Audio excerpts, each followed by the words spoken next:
Hey folks, how you guys doing today? Hope you're doing well on this fine Thursday. Got a couple of things on tap for today. Let's take a peek at our schedule, see how things are going. First off, I'm sorry, I have not even graded the project ones. I'm a terrible person. It has been just crazy. I'm sorry. So I will be getting caught up over winter break and should get 1 and 2 in for you guys. It's so sorry for the delay. So if things didn't go as well as you had hoped on that, then let me know.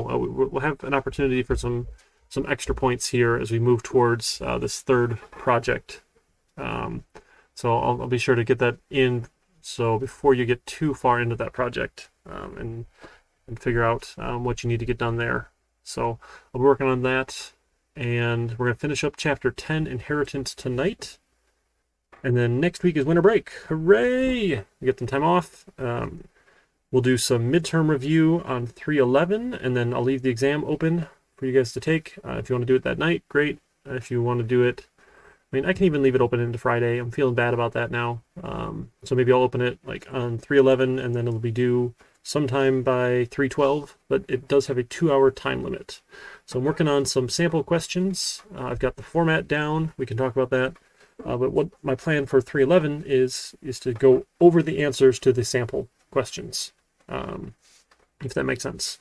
So we can just take that time to set aside, review anything that you have questions about. The exam is open book, open notes, open internet, just not open neighbor. Remember our academic integrity policy, which you'll actually be agreeing to before you, or as like the first question of the exam. So that's just your reminder there. And this puts us halfway through the class.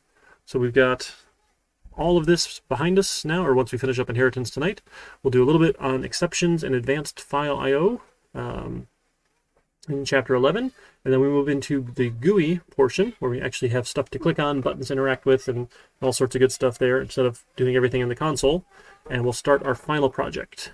The final project, if you remember, is optionally done in duos. So if you'd like to partner up with someone, great.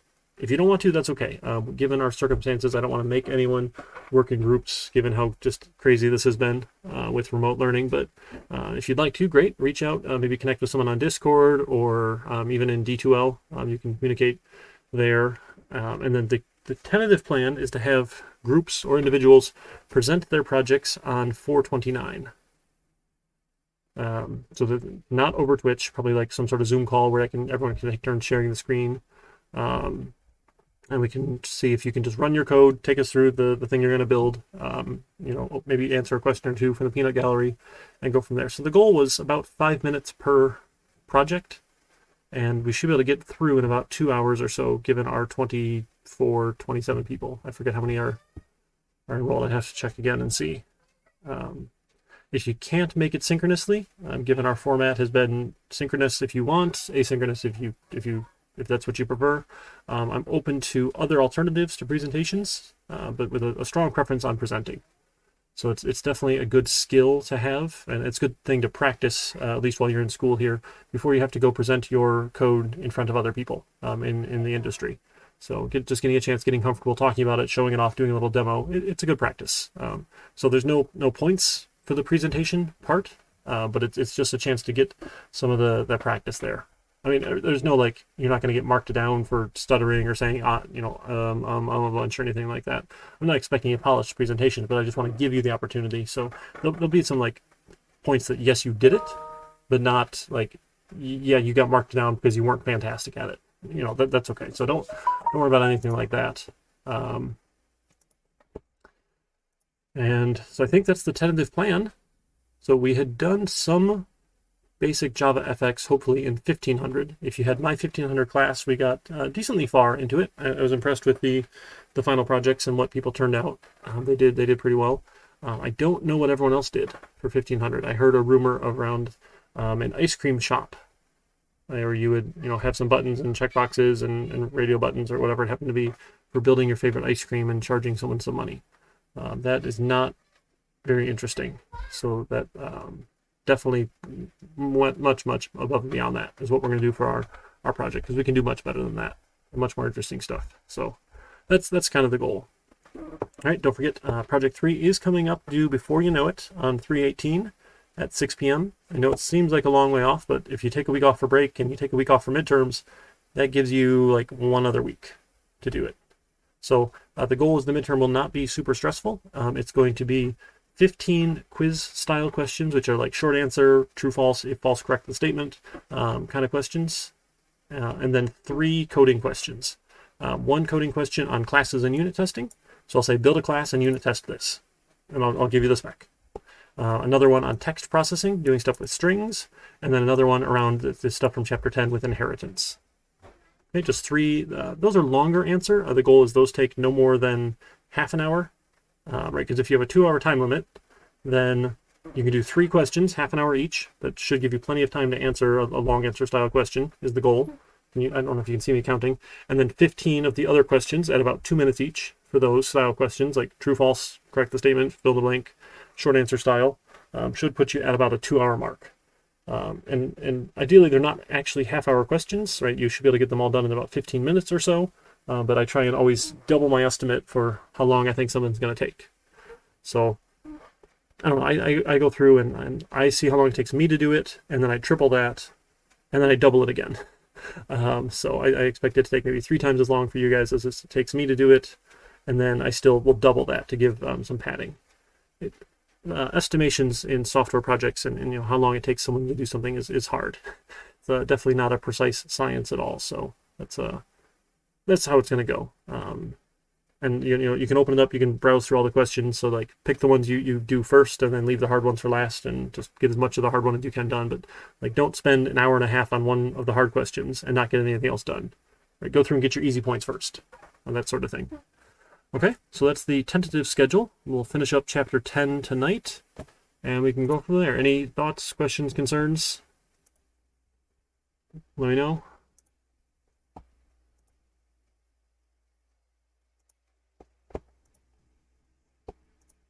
If you guys would rather do like the midterm review over Zoom or something so you can like talk at me, I'm totally open to that. Whatever format you think is going to work best for you folks is fine. Just let me know.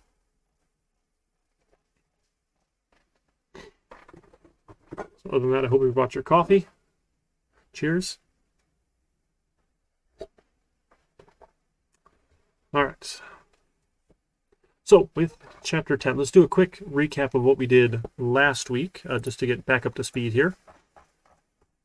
We wrote polygon. Right? Polygon, it's just a basic class, and then we extended that class with rectangle. Extending is this inheritance idea. Extends is our Java keyword. It creates the is a relationship. So rectangle is a polygon. Okay? So the problem we have here with this inheritance is that polygon has a constructor that requires a number of sides. So we have to call the polygon constructor and tell it how many sides. Because with that is a relationship, the first thing that happens when our constructor runs is our parent class constructor runs first to set up all of its attributes. So we told it specifically, hey, call the superclass constructor with 4 sides. Right? Other things you could do, we could have said int number of sides, and taken it as an argument and just passed the argument through. This is common a lot of times if we don't know the specific value. Right? So it doesn't make sense for this example, but if we were doing some other sort of inheritance where we're just passing through like a name, and our parent class needs a name, well, we could just take an argument for name, that sort of thing. But we just happen to know we always have 4 sides. Now square doesn't have that problem, right? Because rectangle doesn't need an argument for its constructor. So it's actually going to implicitly happen, right? The very first thing that happens in your constructor is it calls your superclass constructor. We're just putting it out here to see explicitly, yes, this is going to be the first step that happens as we walk through our code, right? And then we get this super notation, which is really cool, which is calling the superclass method of set side length, right? So I want the superclass version because I overrode that version with different behavior to set length and width differently. Because I wanted to make sure, right, this idea with encapsulation, we want to take all the details of my class and put them together here and ensure the integrity of our class. Right? As we write a class, like the class is responsible for making sure it maintains a good state, which shouldn't let someone put it in a bad state. Okay, so we won't let you change our side length individually, but like you could in Polygon. So polygon, you can set any length for any side. Perfectly fine. It's just a polygon. No one cares. But with a rectangle, your lengths have to match and your widths have to match. Otherwise, you're not a rectangle. So we overrode the definition. We are a polygon, but we have specialized behavior. So this override idea is that I'm going to change the behavior of my parent class version to do what I want it to do. I'm going to be a specialized version of it. Okay? And then we use the superclass set side length version. So super dot says don't use mine, use the superclass version. Because if we used mine, it would be this circular loop that just ran forever, right? Because it calls set length calls set side length calls set length, on and on and on and on. Okay, so we'd run into trouble there. Okay, and then additional new behavior is we can get area. We can calculate the area of a rectangle. You can't calculate the area of a generic polygon with just a single formula, right? There's no way to do it. Okay, and then we said, oh, well, we could also be a square is a rectangle, which is a polygon. It's a special version of it here. We have a constructor that takes length. Okay, something that came up is overloaded constructors. So you can have more than one method with the same name as long as it takes different parameters. So we can do the same thing with the constructor. We have another rectangle that takes an int for length and width. For width, so we could change this up if we wanted to here, and then we'll just call set width. I'm sorry, the first thing it has to do is call the superclass constructor, so calling super given 4 sides, and then we can call set length. Oh my goodness, that's the wrong set. Set length given length and set width given the width. Okay? So we could have 2 different constructors. If you know what the length and width are when we constructed, great, we'll go set them. If you don't know, you can set them later. Right? This is overloaded constructors. So overloaded constructors. Same name, different arguments. Okay? So that's super keyword, superclass constructor, overloading methods. If you don't want a method to be overridden, if you could use a keyword like final. So adding the final keyword here, final prevents method from being overridden. So in my subclass here, in square, I can't override like int get area. It's going to yell at me and say, oh, cannot override get area in rectangle, overridden method is final. So it keeps you from doing that. Again, in this example, that's stupid. It's not going to serve any purposes, but there are cases where we might say we don't want specialized behavior. Like this is critical to how this happens. It has to be like this. Sure, you could do that. Another cool thing we can do with these access modifiers is we can say, instead of making this private, we can make this protected. So protected means subclasses can access the variable directly. So then I no longer have to go through all of this work of saying, whoa, what did I do wrong? There it goes. Okay. So I don't have to go through the work of saying set side length, right, if I don't want to. I could just directly here say side lengths index of 0 or index of 1, right, equals the width. I could do this directly. So if side lengths is protected, you have access here.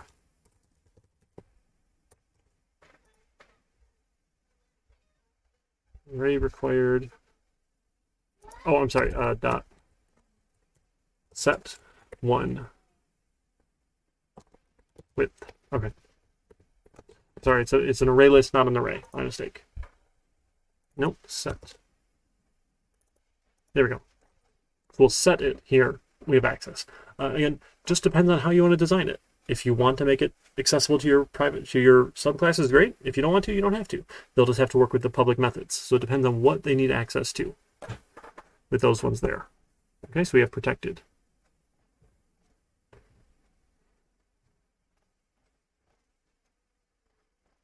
Inheritance. Remember, everything eventually inherits from the class object itself, which gives you like toString and equals, but usually those are not great definitions. And then we talked about polymorphism. So polymorphism is like the third fundamental of object-oriented programming. Remember, we have encapsulation and abstraction. We're going to encapsulate all the details in our class. We're going to expose that public API, and they can interact with us abstractly. You don't need to know the details of how the scanner class in Java works. You just need to know there's a method, next line, that will give you the thing the user typed in at the keyboard.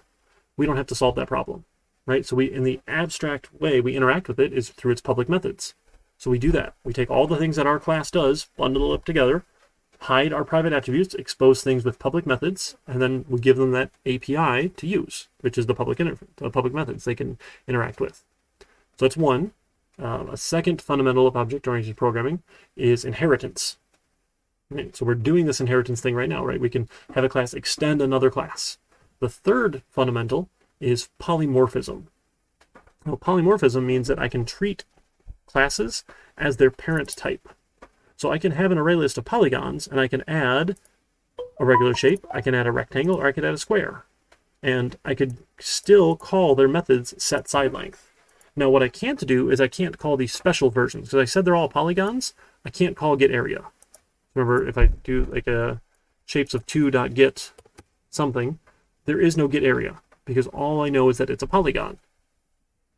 But I can do all the things polygon does, and the benefit of this is at runtime. Let me put a breakpoint in here.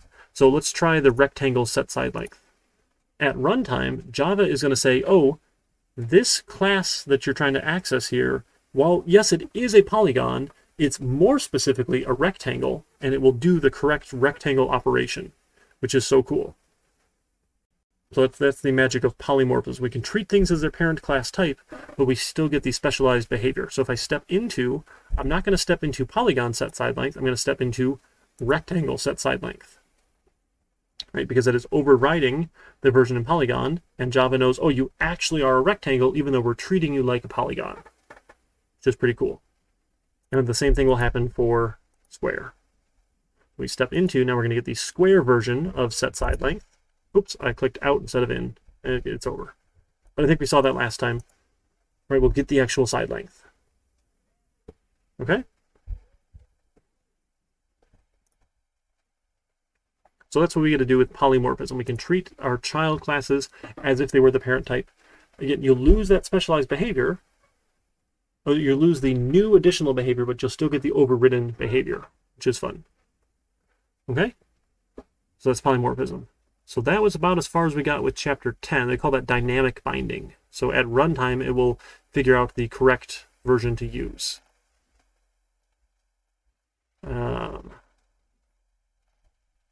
But hopefully it makes sense. You can't say you can't store a polygon in a list of rectangles, because a rectangle is a polygon, but a polygon is not a rectangle always. Right? You're not guaranteed that relationship. It only works one direction. Okay, are we all right so far? That was the review from last week. Questions, thoughts, concerns? You folks showed up tonight, so you could ask the questions. Everyone else who watched this video just has to send me emails, or text me, or find me on Discord, or call me. Okay, awesome, Phantom Lotus. It's good so far. So, Mark Zuckerberg's, how's it going with Facebook in Australia? I was having a hard time keeping up with the news, but it seemed like Australia backed down a little bit, but not a whole lot. The latest I read was like they said if Facebook did enough working with publishers or news companies, then they wouldn't have to go to arbitration or something silly like that.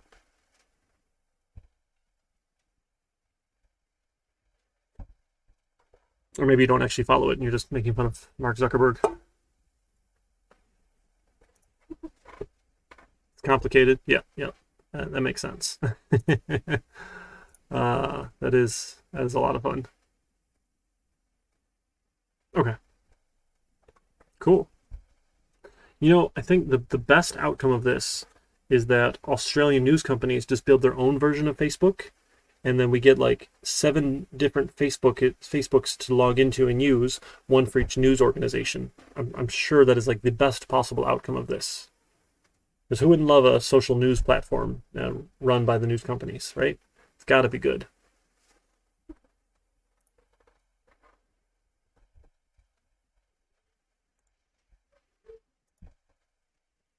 Bring MySpace back. Oh man. You know, the cool thing about MySpace, and you know, let's be honest, this was a really cool thing, is that you could put stupid HTML anywhere you wanted. So you had high schoolers and middle schoolers like going around looking up, hey, where's the HTML code to do this, play this song when you hit my page? And they would go find some garbage online, copy paste it into their profile, and boom, you heard the Backstreet Boys when you hit their page. Like, we were HTML wizards back then, and we didn't even know it.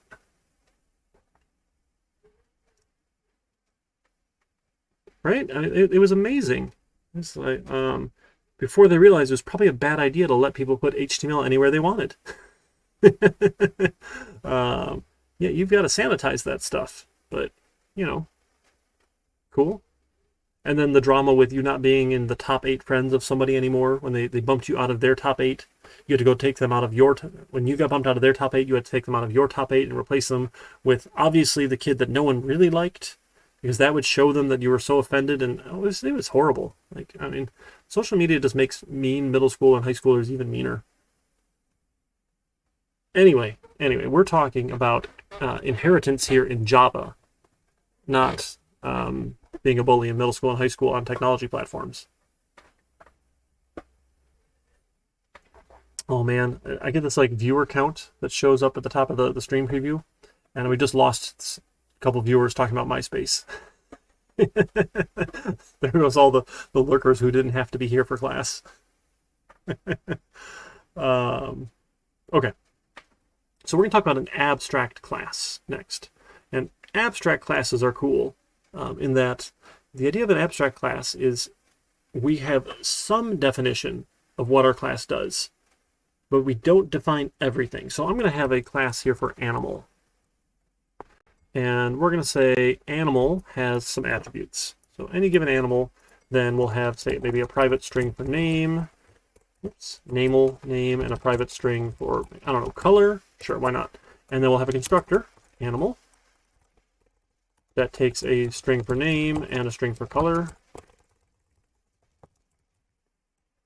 And it sets by this name to the name, and it sets by this color to the color.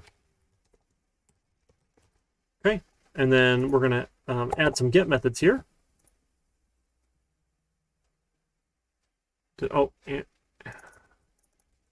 Animal, I can't spell. Yeah, that happens. Animal, that's probably right. Okay, and then we'll add some get methods. I don't have to type them myself, so I right-click, say insert code, and insert some getters. Insert those getters right there. Boom, done. I love when the computer writes code for me, right? Makes me feel like a wizard. Like, boom, do the work. I mean, sure, okay.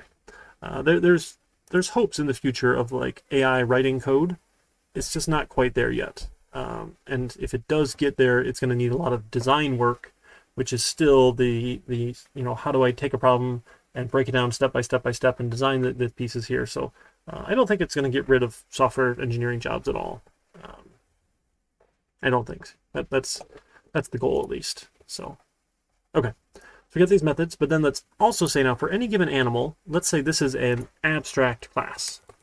We'll say we're an abstract class animal, and we're going to have a public abstract string, I don't know, make noise method.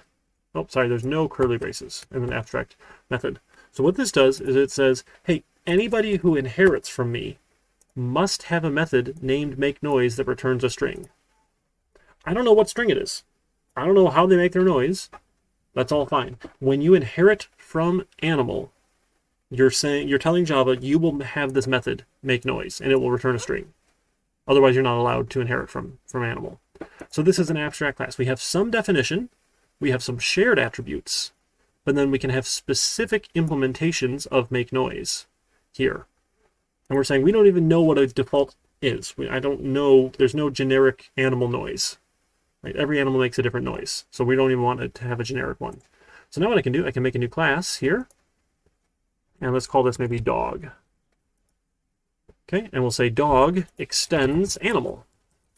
A dog is a animal. It's an appropriate inheritance relationship. And right off the bat, it yells at me. It says, oh, it's not abstract and doesn't override abstract method. Now, the suggestion here is dangerous. There's two things. The first one is right. The second one is almost always wrong. You could say dog is also an abstract class. We're not going to bother implementing that.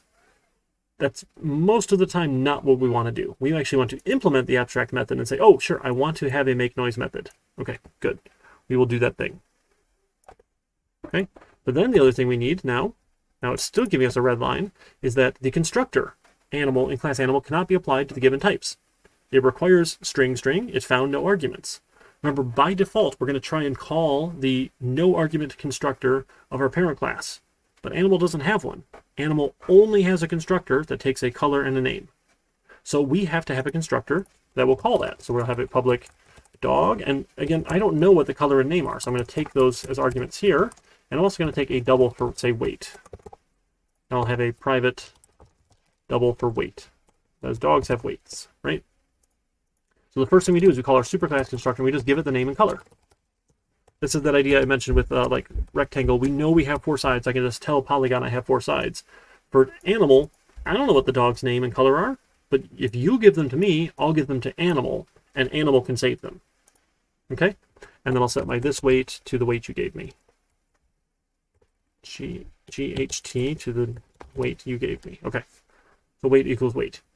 Okay, so I can have a constructor then. Awesome. And then we'll probably have a get weight. So let's insert our getter here. Insert the getter. Boom. We like it. Okay. So now make noise. Now we're gonna generalize some dogs here. So we're gonna say if weight is less than 15, we're gonna return yip.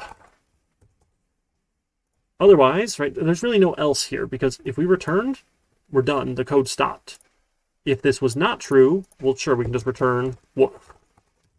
Right, because it's really, it means else here, but else is redundant. So we're just saving a whole line or two of code to say, okay, if we're less than 15, we yip, otherwise we woof. Woof, right? So that's our dog. So we've implemented the make noise, right? This comes from that abstract class animal. Now, what abstract class means is down here that if I want an animal, we'll call dog equals new animal, given, I don't know, what kind of dog, Fido, right, and Brown, it's going to yell at me. It's going to say, animal is abstract and cannot be instantiated. Abstract classes can't be created because they're not fully defined. Java says, no, I don't have a definition here. It's no good. What I can say is I can say it's a dog. And now the constructor yells at me and says, oh, I need a weight. So Fido's probably about 20 pounds. It sounds like a 20-pound dog. We can treat it as type animal. Remember, dog doesn't do, I guess it has a get weight method. So we wouldn't be able to get weight out, treating it as a dog, or treating it as an animal type. Or we could just say, yeah, it's a dog type. Right, but either way works, and we can save it polymorphically as an animal, or we can just treat it as a dog. Right, so we can't create instances of animal directly because it's abstract. Okay? How does that feel? So for an abstract class, so a lot of times what we'll do with that is we'll put shared behavior in the abstract class, so I don't have to rewrite the code multiple times. And then it also lets me define, hey, you will have these methods. And a lot of times it's useful for polymorphism. So I can have a collection of animals. Like if I do Old MacDonald Had a Farm, I can have a collection of type animal, and I just hit make noise, and they'll do their noise every time in the song. And I don't have to be specific about, okay, this one is this type, it has this method, this one has this method, this one has this method.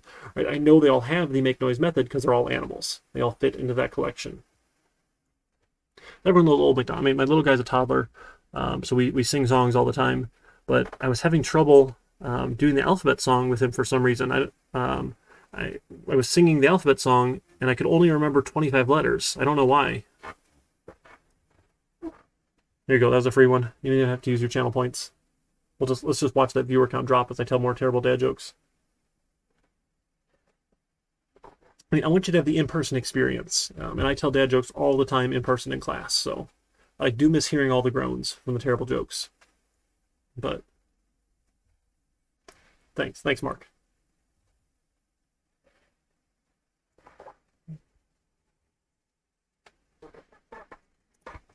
Okay. Now, if you recall, one of the things about inheritance in Java is that you can only inherit from a single class. You can only have one parent class. All these poor single parent children classes out here. This is just how it works in Java. Maybe not most, but a lot of object-oriented languages enforce single inheritance. That is a relationship only works for one parent class.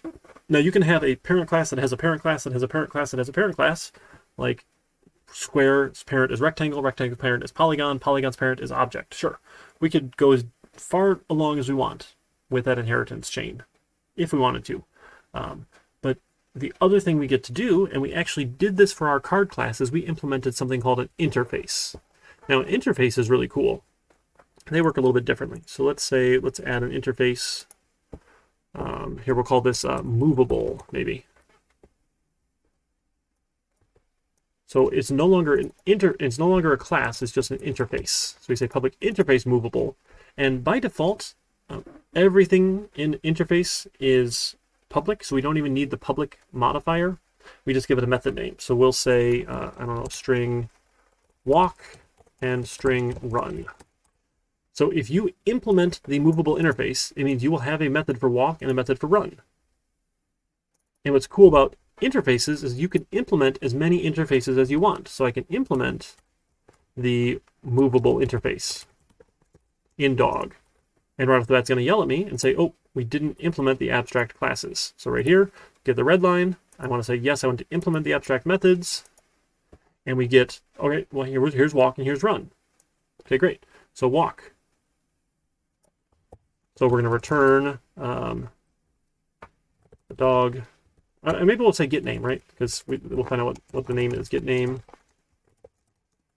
pulls on your leash constantly. When you go for a walk, your dog pulls on your leash constantly, always trying to go back and forth. Yeah, hey, Oleg, we're doing some Java tonight. Exclam class if you want some more information there in the chat. And then run. If we run here, let's see, what does our dog do? So we'll return a get name plus, I don't know what happens if our dog runs. It chases after the nearest squirrel. Squirrel? I don't know how to spell squirrel. Is that right? 2 L's? Let's see. Find squirrel. No, 2 R's, 1 L. Okay. Terrible at spelling. That's right. This is why it's not an English class. Okay. So dog then implements an interface movable, and it has methods for walk and run. So when you implemented the interface comparable, you said, okay, I will be able to compare myself to another object of my class. And I'll return an integer value. In this case, we're saying we're movable. We can walk and we can run. Okay, so then I will have the methods there, like dog.walk and run. Sure, we could do that. We can go for a walk with our dog, right? Dog walk, or dog run, that sort of thing. And the other thing interfaces let us do then is we can work with interfaces polymorphically. So I can have a collection of type movable. I don't know, we'll call this the dog walker schedule or something. I don't know, sure. The new array list of type movable. Okay, and then we'll have our dog walker schedule, and we're going to add the dog. Okay, and then our dog walker can go and walk all the dogs and do those, whatever, right? But we get to treat them as their interface type with polymorphism here, if we only care about that public method. If that's the only thing we need to do with them, and we call that method, sure, we're going to go for it. So it lets us, so we can still use polymorphism. Morphism with interfaces and classes that implement them. So that idea, like the collections.sort or arrays.sort, when we tried to sort our poker hand, right? We were able to sort it because it implemented the interface compare to. Inside of the code for sort, it uses the compare to method.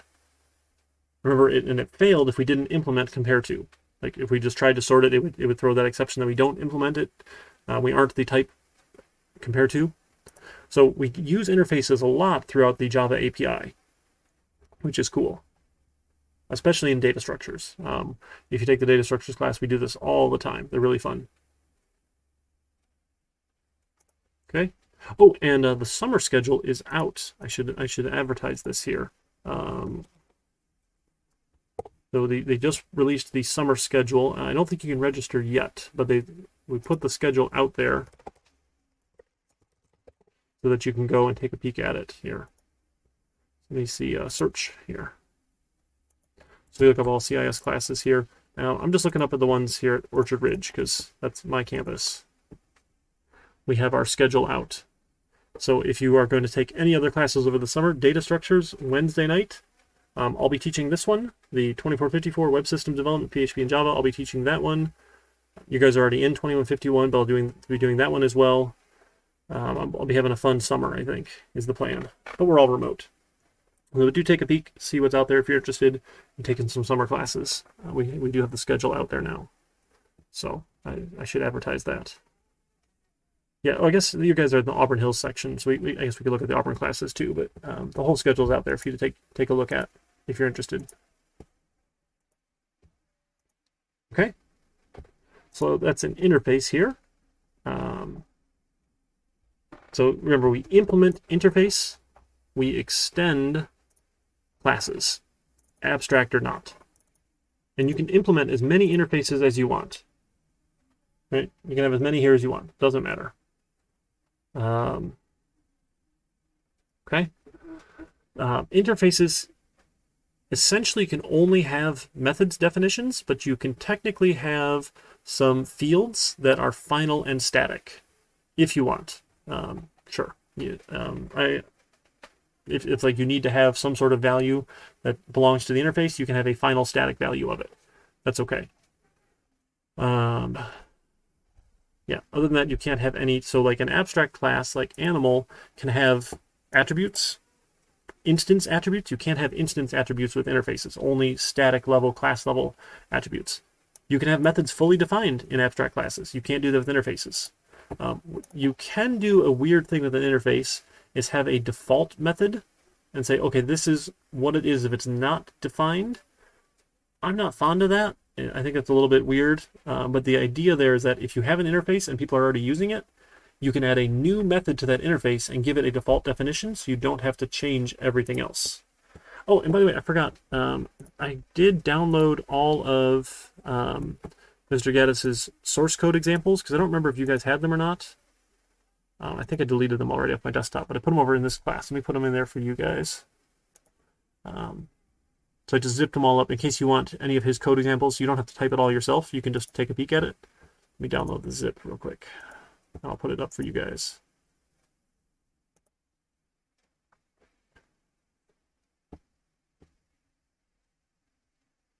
Okay, so I'll throw that in the new module here. It's probably easiest.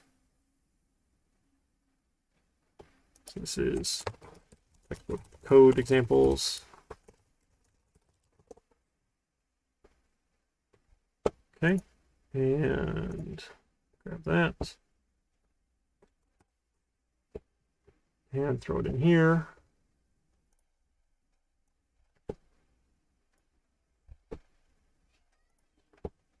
Okay, so that'll be out there in D2L for you guys if you are interested. I think you should have been able to download it yourself from the Pearson website without having any special logins, but I don't recall. I know I have a login for it because they give me that instructor access. To all of his amazing test banks and all that good stuff, which I don't use because they think they're terrible. But that's just me. That's just me. Okay, so that's all out there for you. Okay, so it's interfaces. That is abstract classes. Another fun thing we can do is you can have anonymous inner classes. We've done inner classes. I don't think we've really talked about it much before.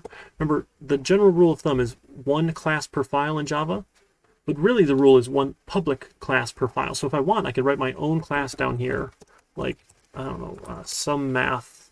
I don't know what we call this. So let's add an interface here. Let me do that. Let me add a new interface for some math here. And we'll say this is an interface.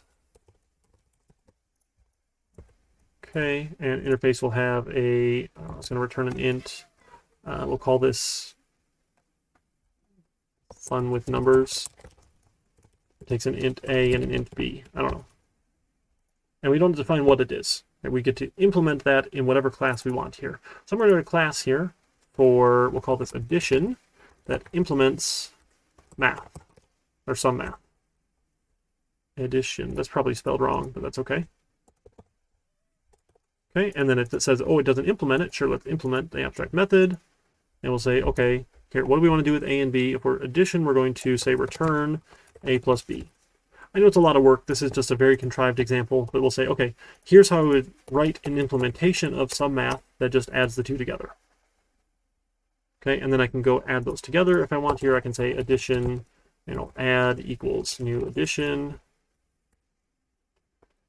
and then add dot,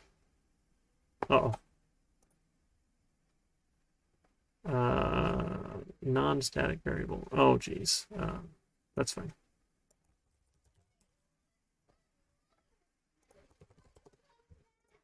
Would it be static?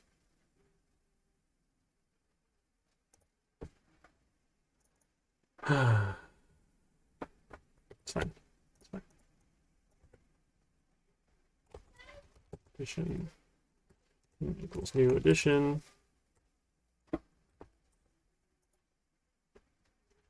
Static class. Addition dot add. Oh, I'm sorry, fun with numbers. There we go. Fun with numbers, 1 and 2. Sure, it's going to add. Anyway, so all of this to say you can have an inner class, right, defined inside of your class. This seems like a lot of work. Now, depending on whether or not you did JavaFX or you were doing more of the swing coding with your GUI programming in the first Java course, you might have done anonymous inner classes, where instead of having to do this whole definition here, because this is annoying, you might have been able to say, hey, I want to assign a new event listener, and to this class, I'm just going to be a new event listener. We're just going to define it anonymously inside our code. I don't have an example of that because we didn't do the swing stuff. We just said, let's just learn JavaFX instead. So don't worry about it if it doesn't make any sense. I'll show you the new version of doing this now is with Lambdas. So if the interface has a single method, we'll call it a functional interface. It defines one method. If you have a functional interface, you can do this. We can say, hey, this is an addition. I'm sorry, this is a sum math. And we'll call this subtraction equals, and we have to give it some value. So if we give it 1 and, like A and B, then we use this arrow notation and we say, well, what do we do? Let's do A minus B. Then I can say subtraction dot fun with numbers given 2 and 4, and it will do this thing here. So it's a single line method of instead of defining another class down here, which takes a couple lines of code. So this has gotten a lot more popular with these lambda notations. This is lambda notation for anonymous inner class.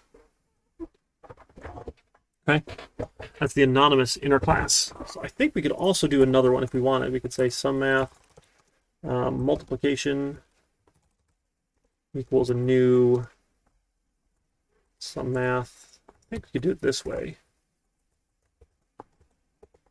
Oh, too many curly braces there.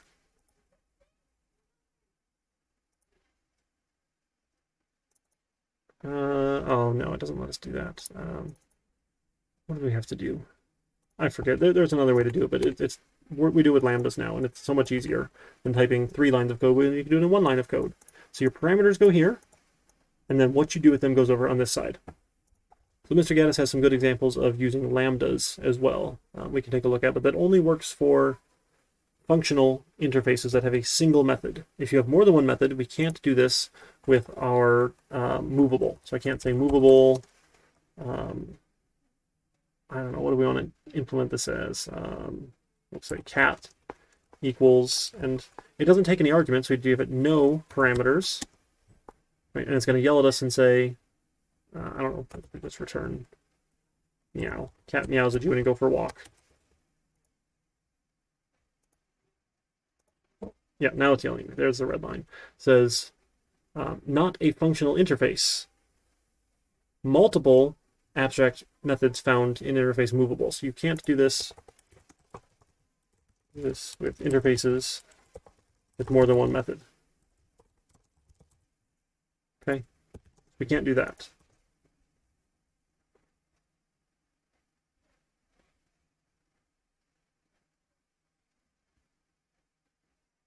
All right, how are you folks feeling so far with chapter 10? This is additional stuff.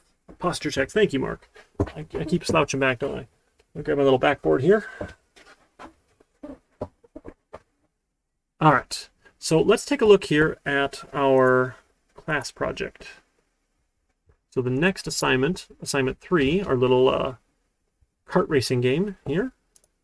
Get it.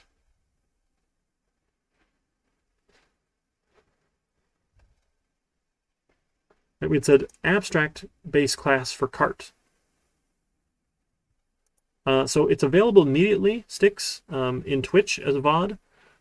The export to YouTube takes a little bit longer, but you should be able to watch it immediately in Twitch. It should be there right away. I think if you just go to videos or something like that, you should be able to find it. If you have any trouble, let me know. Just shoot me a message. So kart is going to be an abstract class, right? We're going to define, these are all the shared parts of kart here. And then we're going to implement them in light kart, heavy kart, and motorcycle, and they can override specific behaviors, what makes them special. All right, so all karts have speed, acceleration, current speed, brake speed, and an item here. So item actually is, where is it here? Use an item interface. A method use given a kart. So you can use an item for a given kart. Right, so kart will have an item. When you use the item, you tell it what kart is using it, and then it will either increase the speed or it will shoot a shell. So you'll need to know the track as well for this one, because you'll have to hand it to the track to ask who's in front of you. And the banana peel, you have to tell the track, hey, I dropped a banana peel here. We need to do something special, make someone spin out or stop at that location. That sort of thing here. Okay? So light karts, in general, have these stats, but what makes them special is when they enter a bend, they get a chance to brake before they take the penalty. So if they hit a bend, they've got one last chance to apply the brake, apply their max brake if needed, their brake speed, to their current speed to see if it gets them below the max speed and not take the penalty. Heavy karts get additional items. So this add item method in kart, right, when we go and add an item to a kart, it can take 2. Usually a kart would only take 1, so we are going to have special behavior that says, oh no, if you go and add an item to a heavy kart and we have room in the secondary item storage, let's add it. Let's save it there. And then motorcycles, if we get hit by a shell or slip on a banana peel or go off-road, we lose an extra turn from the wipeout. But in general, they have the most best acceleration, best braking, and the most max speed. So they get extra penalties for using motorcycles. Heavy karts have an advantage, light karts get an advantage at bends, that sort of thing. So then this item interface, right, is this use method for a given kart. So we'll implement the interface differently for mushroom, for shell, and for banana. Okay? So this writing the game portion, we're not actually doing that. For each turn, the karts can take their action, travel at current speed along the track, pick an item, entering bends as appropriate. This is where if you didn't do as well as you wanted on the previous projects, I'm going to offer some extra points for tackling this actual game implementation. So the only thing that's required for the project is writing the classes. Abstract base class for kart, extend kart for light kart, heavy kart, and motorcycle. I mean, motorcycle is not really a kart, but we're going to call it a kart anyway, and that's fine because they have shared attributes that make life easier for us. And then the track that keeps track of the karts and keeps track of the bends, keeps track of items on the track, like the banana peels and things.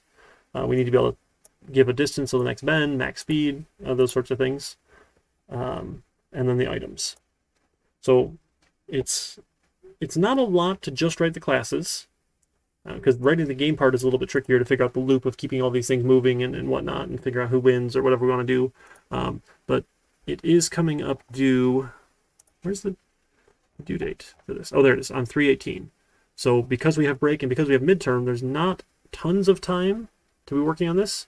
Remember, there is no study group all next week. Next week for break, there's no study group, no class. Take some time off, rest, relax. We'll come back for midterm. So I'll have that sample midterm posted for you folks shortly. I've got most of it written. I got to write the last question for the sample there, and we can go from there. And then I will post a quiz for chapter 10 as well that you guys can take. And I'm not going to make it due until like 11:59 p.m. on Thursday, but you're probably better off taking the quiz before the midterm, right? Because the quiz style questions are what you can expect on the midterm to see stuff like that. That's sort of the theme of those 15 short answer style quiz style questions. Okay. Right, questions on the project. So this abstract class cart here, and then we'll implement these other versions. Right. We'll extend it and have our specialized version here for these particular carts, that sort of thing.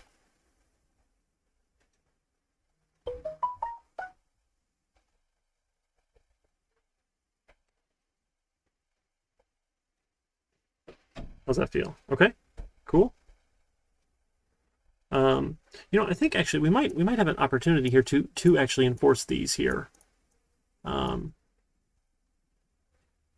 me think about that. I think we could actually enforce these because if we extend cart, we could, when we create heavy cart, we could go add to those values. We could tweak those values. I like that idea. So let me tweak this up here. So we will enforce these. I'm going to say that. So we enforce these in our constructor logic. So if we need to be able to change these values here, this is good. I like this. This makes a lot more sense then. So if we need to be able to change those values in the constructor, they probably don't want to be private in cart.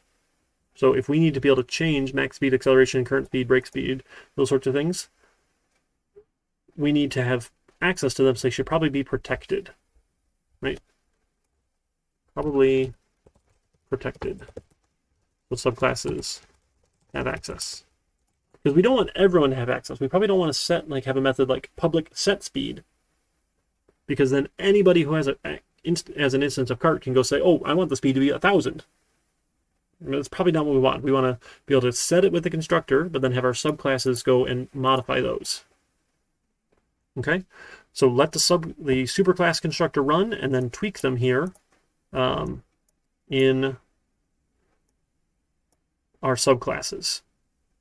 So we should pick some values. So higher acceleration and brake speed. We'll say +2 to each of those. Max speed is slightly less. We'll say -2 to that. Lower acceleration and brake speed. We'll say -2 to those. Slightly higher max speed. Let's do a +2 to that. And then best acceleration, brake speed, and max speed, we'll do what do you think, +3 to those? Sure. They're just numbers. They're just integers. It's fine. I like that. Okay, and then we'll have that item interface with a use given a cart method. You might need to add track here as well. Maybe put track, because that way, at least for shell and banana peel, they need to know what the track is. Mushroom won't care, but that's okay. All right, so then if you want to, let's do implement the game portion for extra points. You see the rubric. I think last time I put in the rubric, it didn't work like I had expected. Earn an extra, 5 points. I think that's probably, 5 is probably good there. Okay. Let me take all of that, save it. And we're about due for a break here. It's almost 7. I want to update this other version here before I forget. Text-based kart racing. So I'm going to forget.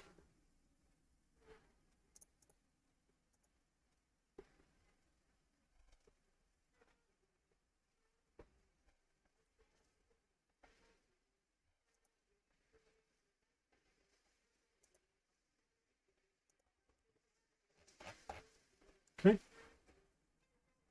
Cool. All right, I'm going to post that in Discord too before I forget. All right, any other thoughts or questions before we go take a break?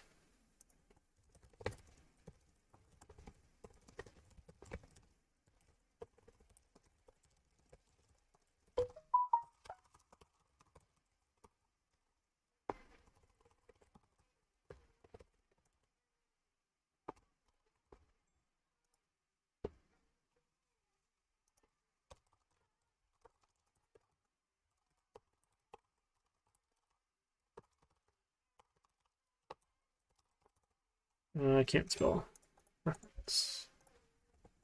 Okay, sorry, I got that posted in Discord before I forgot. All right, sounds good. Yeah, we just got to get out here and try some of these things and work with some of these examples. You know, I think we're through the slides in 10. It always seems to go faster tonight. I don't know. You guys seem to have less questions maybe than the morning class, or maybe I'm just like while I'm drinking coffee, I'm a little slower. I'm definitely much more of a night person, so I think I talk a little faster at night. Okay.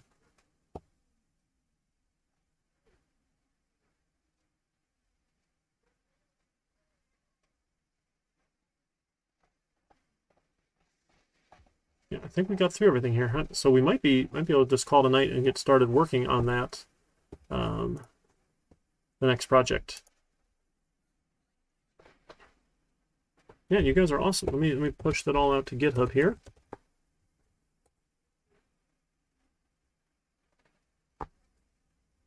That went quicker than I thought.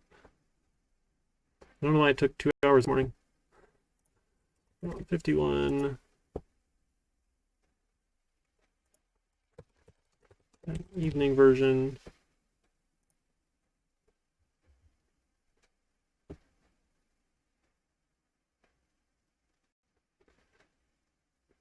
Excuse me. All right. So actually, I think we're good. Why don't you take this time? We can start working on the project. I'll be around, answer questions on Discord if you have them, and actually hopefully get to grading some of your stuff. Again, I'm so sorry that's behind. That's terrible. I'll be getting caught up over break. So definitely going to get all the quizzes and projects in for you guys, so you can reference those if needed as a samples there for the midterm. Okay. Yeah, if you guys don't have anything else, we can call it a night. Should we see if anyone else is around to pester on Twitch? Send a raid over somebody's way. Just for fun, right? Not a big landing party tonight, but that's okay. And then I'll get the video recorded as well.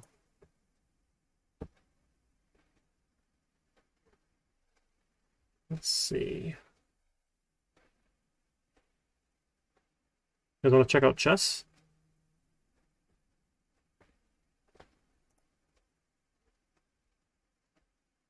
Yeah, we can check out some chess.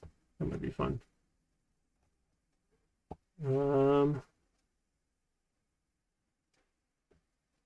Yeah. Ooh, or someone doing pottery. You want to do pottery or chess? What do you guys think?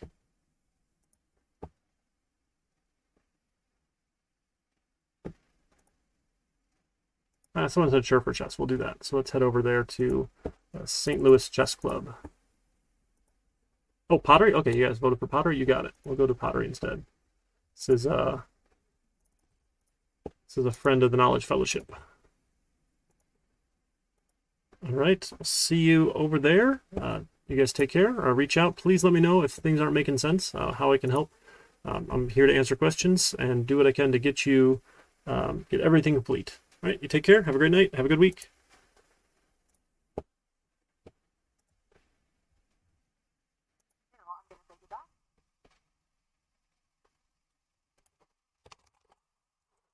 Focus groups are not good at coming up with good ideas, but we did. Oh, we got a raid. Just in time to send it on to somebody else. We're going to go see Not Bush. Guys, let's go say hi to Chris, and I will see y'all later. Yeah, Eric, thank you for the raid. Well, we're going to pass everybody on to see Not Bush. I'm not undead, but it's a siege gal.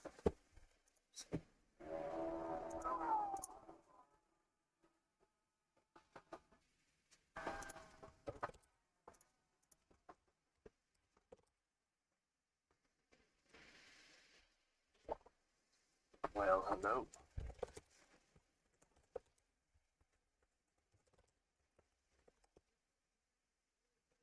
We've been friends.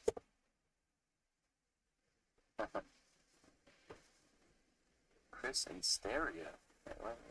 Stereo. This is a mono stream. Mono. Hey, thank you very much for the raid there, Amanda. Appreciate that. Let's play in the mud. your evening.